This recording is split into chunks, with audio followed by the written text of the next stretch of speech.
Bismillahirrohmanirrohim. Assalomu alaykum va rahmatullohi va barakatuh. Hurmatli mana shu short videoni tomosha qilayotgan insonlar, akalar, ukalar, buni olishdan maqsad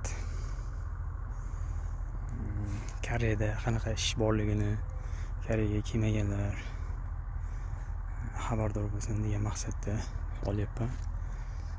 Bu house, ya'ni koreys tilida house desa, o'zbek tilida bizda parni deyiladi.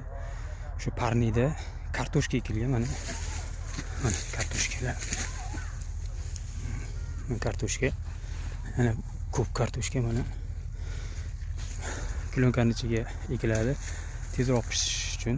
Hozir mana fevralda, yanvarda oxiri.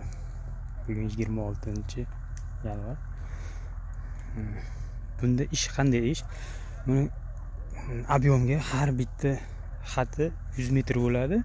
100 metr xatini olish 10.000 so'm. Mana bolalar, o'zbek bolalar olishib, klyonkasi addini unga 10.000 so'm beradi. Bitta havuz ichida klyonkasiga 10.000 so'm beradi.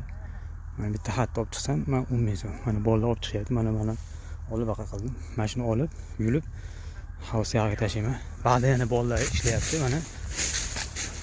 Mana bolalar ko'pchilar. Mana keyin orqamizdan Vyetnamlar, koreys ayollar ishlayapti. Ular o'sha kartoshkani korobkaga solishib toshishyapti. Ularga iltan. Ulardagi endi hammasi narxini aytayapman-ku, bular vonga bichilganda, endi o'zbek puliga bichib olaverasizlar. Endi dollarga ham dollarga $8 bo'ladi. Adashmasam. Shunaqa. Ulardagi iltani 160.000 won.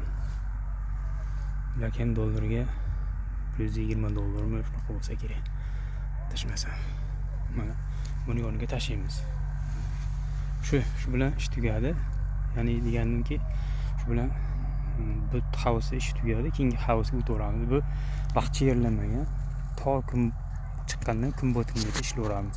Qancha nechta xat yulsangiz, o'zingizga ko'p pul olasiz. Bolalar 20 tadan oshirishyapti. Bilgani 200.000 won, 210.000, 220.000 won bo'lyapti.